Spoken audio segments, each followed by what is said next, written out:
one. So my name is Josh. I'm a coordinator with Digital Ground Game and as well as the DC lead and the lead of the DGG Action Award. So for those of you who don't know what Digital Ground Game is, we're an organization founded by members of the DGG community to connect digital politics to real-world action. We believe new media, such as yourself, Stephen, are powerful, but only if it moves people off of their couches and into real life. We want to mobilize the community into meaningful real-world impact. And real quick, before we hop into the Action Award, there is one thing that we're starting our canvassing effort for 2026, and we have an interest form. So I'm going to send that in stream in the chat, and if you could send that out on the stream, that would be great. I am here today with Luke and Jack, Okay. who are receiving this Action Award because they helped to found and are in leadership of a group called Redistrict.co, which is one of the main 3 groups and the first group founded to try to redistrict Colorado for the 2028 elections. And the inciting incident to this was actually a post on the DGG subreddit, and that's what inspired this whole organization to start and this movement.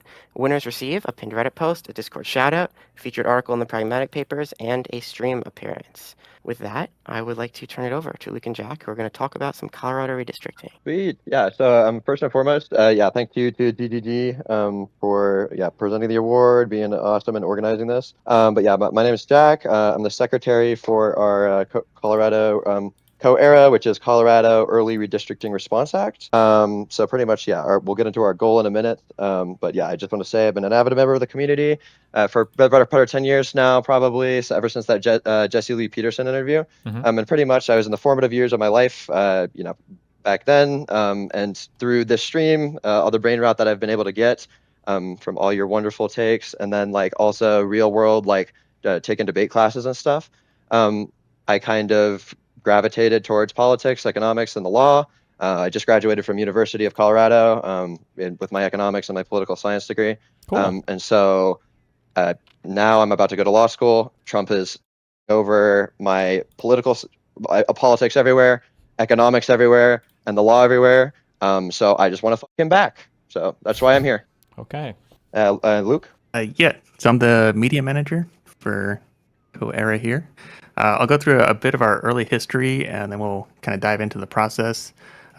Been some new developments just this week in Colorado, so we can talk about that a bit. Okay.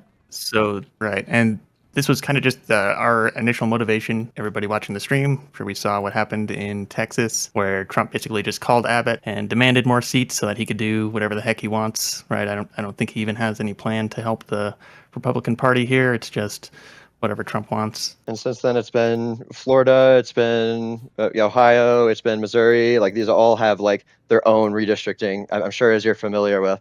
Well, how familiar are you with the redistricting nationwide, the battle that's been going on? In what, across all the states or in a particular one? Across all the states. Have you been keeping up with it?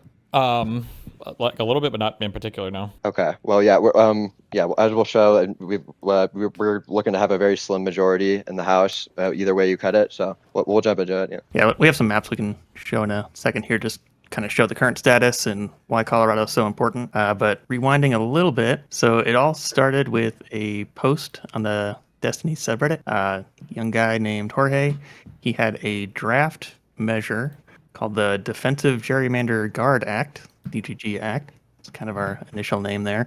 But he needed a second Colorado voter to make it work. And so this is kind of the entire process. So initially, we were going to try to just own the whole thing all the way through, including signature collection and everything. The core steps are, first you need the ballot initiative, then you need to get it past the title board. They do some legal checks, make sure it's a single issue, because that's a requirement for any kind of constitutional amendment or initiative like this. And then it goes to the signature collection stage, and if you get enough signatures, then it's on the ballot. So cool. We have some mainstream orgs. Do you have an idea? Is this similar from state to state, or do you think is this highly specific to Colorado?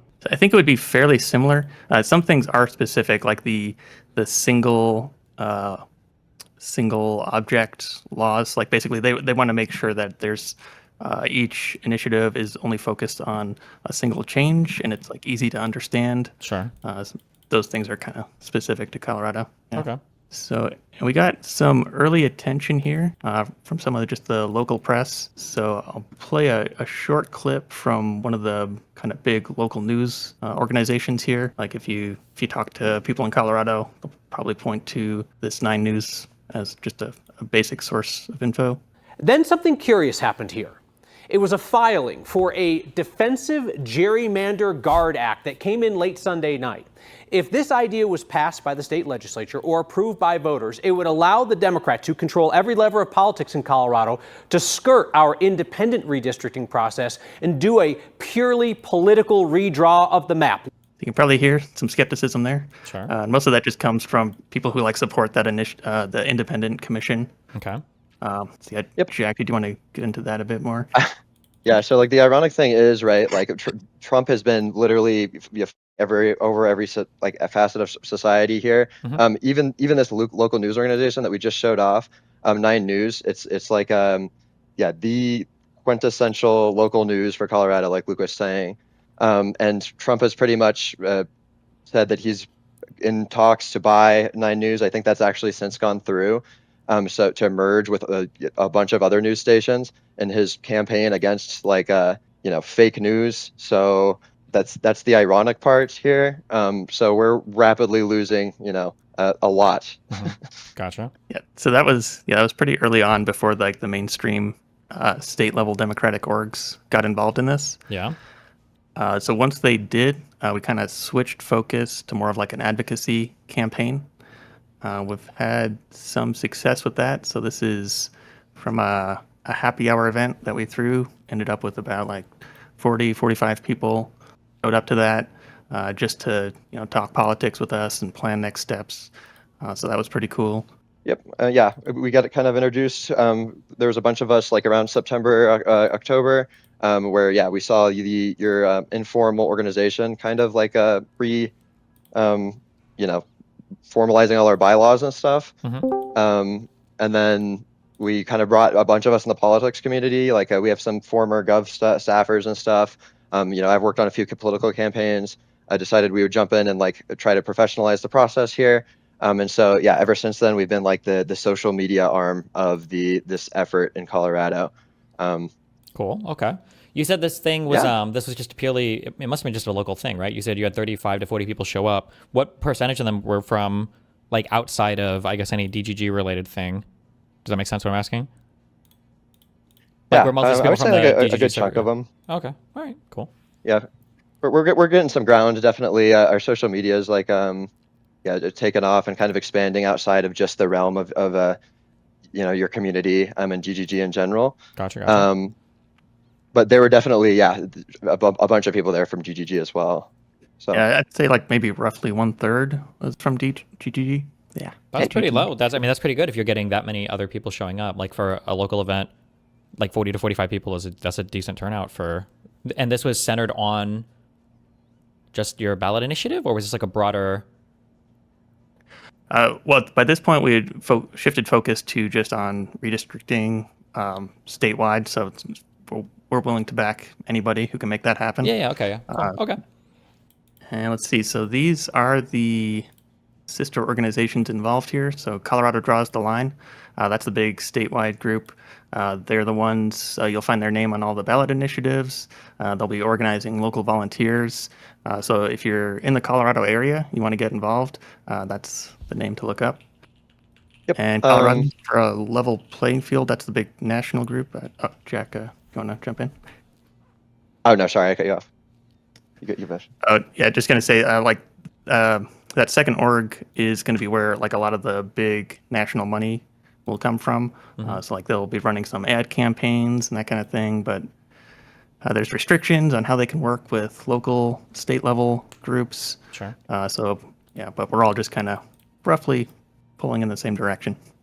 Yeah, and just pretty much the Colorado Draws the Line is the one that's sponsored the initiatives that are currently they just literally we were in the call yesterday, going over the slideshow, and they just passed approved the 2 of the ballot measures, the initiatives, for finalization and then signature. So on April 16th or April 15th, sorry, is going to be the day where we can finally start collecting signatures for this. But we'll get into those other two initiatives in a minute. And then the other national group is actually the one backed by Hakeem Jeffries and like the whole 9 yards. So we're all working like really good and concrete. And if you decide to like, I think we'll have a link here in a minute to sign up to volunteer for this. We're going to need as much help as we can get. We need as many signatures as we can possibly get. It requires like 124,000 and some change signatures to be able to actually get on the ballot here. It's Colorado draws the line that you'll likely be working with because they're built a lot better in terms of like being able to support those volunteers and organize those. So Okay. And if I could just hop in and say something real quick is, the importance of, digital media. It was a Destiny subreddit post, right? Like on your subreddit that was the inciting incident for this. This was the first organization, right, to coalesce around this. And they did so, and they have the largest social media presence right now. And they did so because of a Destiny Reddit post. So I think, that's just an important thing to note, right? The power that these online communities have, and that they can be harnessed. Cool. Okay. I agree. Yeah. Good job. Awesome. I don't know any more adjectives. based There you go. Oh, let's see. WPILD. Well, I just wanted to say this map kind of shows the current situation and why redistricting here is so important. So that independent commission basically just split the state right down the middle. So 4 seats for Democrats, 4 for Republicans. And if the new proposed map passes, this is from their handout and it's terrible color coding. The main thing you need to know is that District 4 on the right here is the only one that would be solidly Republican. Everything else would be solidly Democrat or super competitive. So with this map, we're pretty confident we could get 7-1. And Yep. So that would be a pickup of 3 seats, pretty much. You drop 2 Republicans and you, add 2 Democrats. So Damn. I think that genuinely, we'll get into the rest later, right, Luke? That we got the graphic or whatever. Sorry. Oh yeah. Let's see. Okay, that's kind of some of our other advocacy work. We were actually at the state assembly last weekend handing out flyers to local politicians. Got a lot of interest for that. Yep. We've talked to a ton of state representatives. I think something that is really important and something that everyone should know is that you have so much more access to your state's representatives than you think you do, is what I've learned through this process. We've talked to the senators for Colorado. We've talked to congressional members. We've talked to a ton of state representatives, our attorney general, so on and so forth.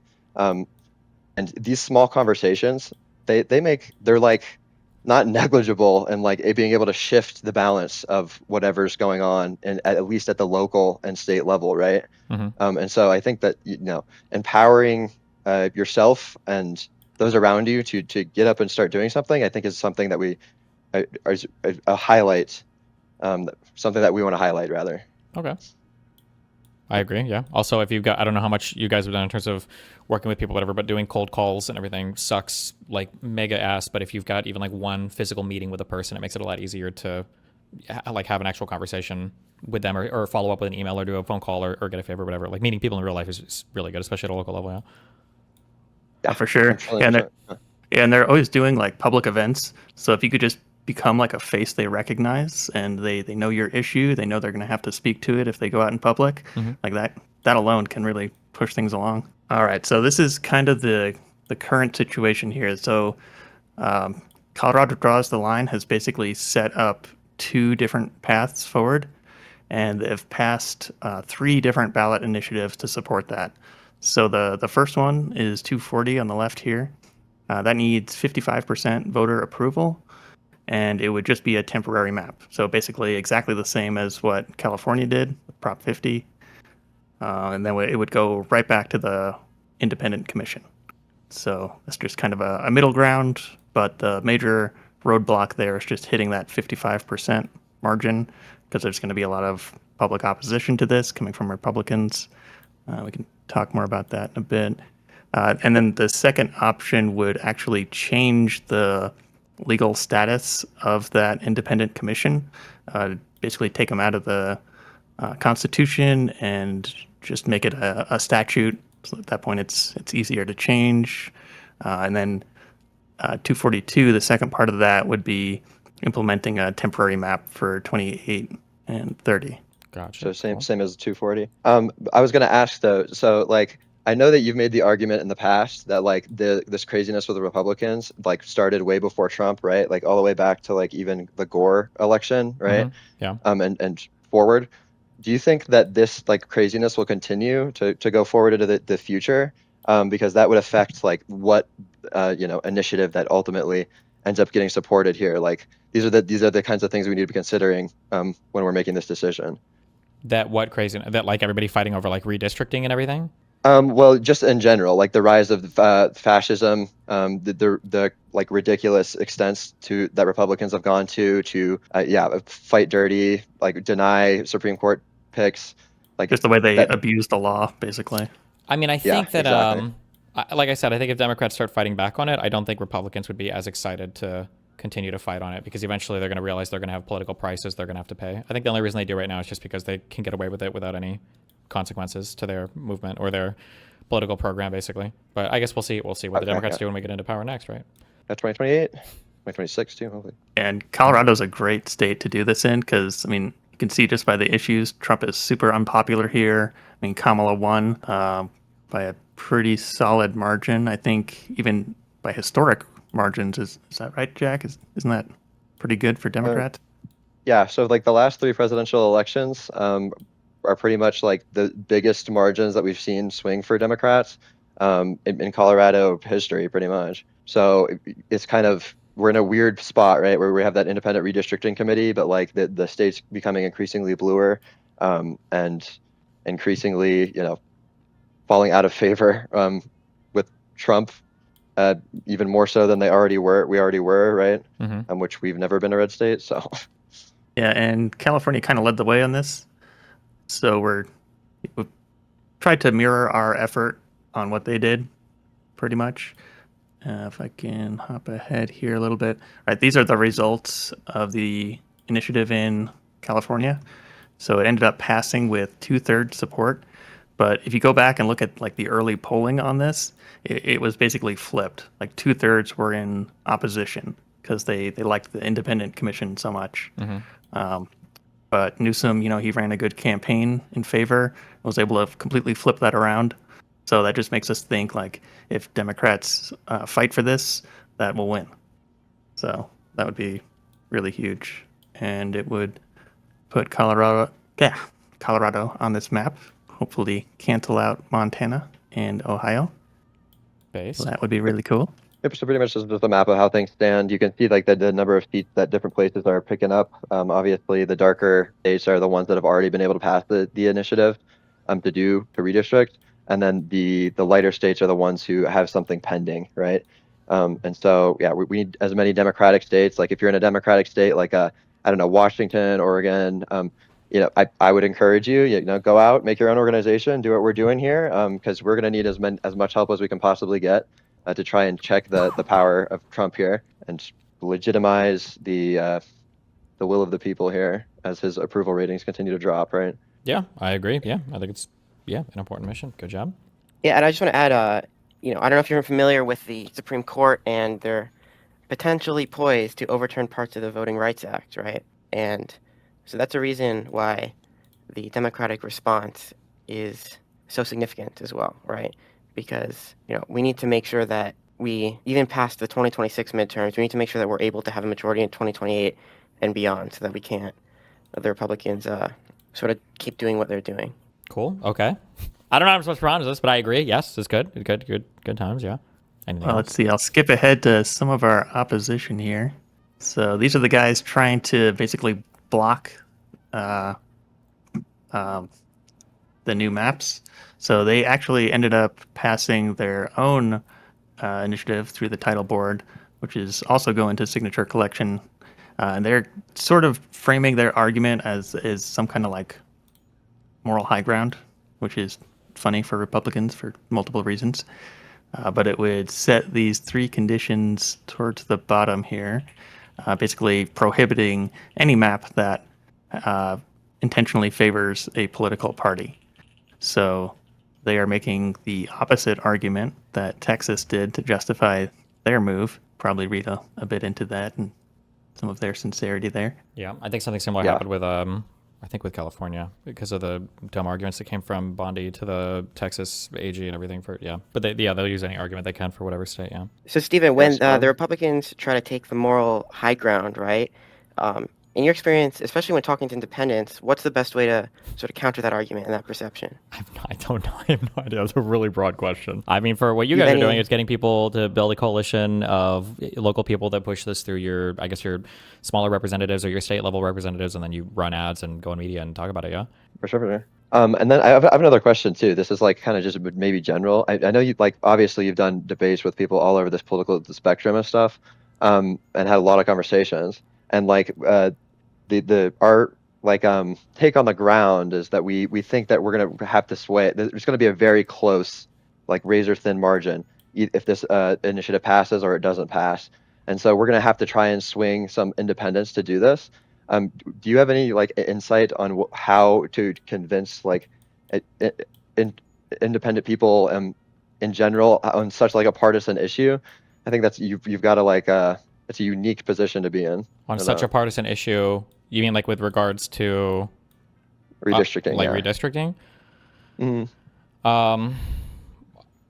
I mean, well, you guys have. It seems like you've flipped a lot, or the support in your state has flipped quite a bit on it. So, what was the messaging there? I guess. I mean, the way that I just don't do these state level initiatives as much. So I don't know. Like, I would argue it, and that the Republicans are doing it, so we kind of have to do it to counter them. Otherwise, we lose our national representation in the Congress. But citizens are generally voters are very reluctant to support things that they perceive as like partisan attacks. So I don't know if that would even play well with the average voter. I'm just not sure.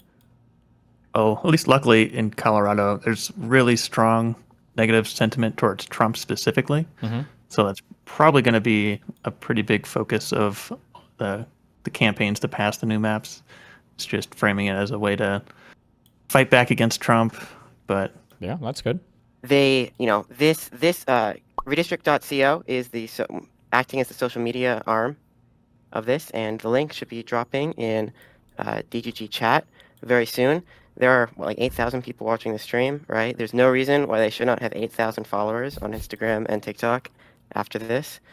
So, go follow them and go make sure that, for something like this, we're at the signature collection phase very soon, right? And then after that, it's about drumming up public support to vote for it on the ballot. So all of that is about, and Luke Adito, maybe you can speak more, but all of that is about engagement and getting the public aware of this and getting the public excited to work on this. I mean, this, not stressing the importance, but to stress the importance, this could be the difference between a majority in the House and not a majority in the House, right? 3 seats is huge, and with the raise within majority, Mhm. this could be the deciding factor. So everyone in chat, go click some buttons. yeah, and especially if you live in Colorado and you're really fired up over this issue, Colorado Draws the Line is looking for volunteers. They have a volunteer page up, I think, just yesterday. I believe that'll also be in the chat. So you could be a really big part of this, even take on a leadership role. I mean, it's going to be within their org, so you have to work with them on that. But if you live out of state, or maybe you're just not comfortable kind of doing that kind of in-person activism, there's plenty of ways to jump into the social media game, spread the word that way. I think Digital Ground Game, they have everything broken down into regional squads, and they can definitely get you connected with people that'll basically act as a force multiplier, or maybe you can do the force multiplier for someone else. Yeah, lots of ways to get involved there.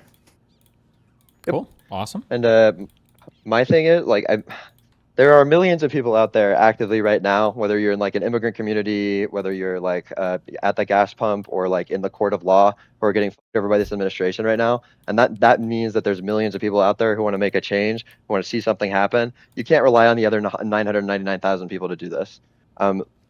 So get out there, stick it to Trump. Have the opportunity to maybe work with DGG here and say you to whatever administration members might be watching here. But just know that Stephen platformed us, so he's responsible for whatever I say. Based.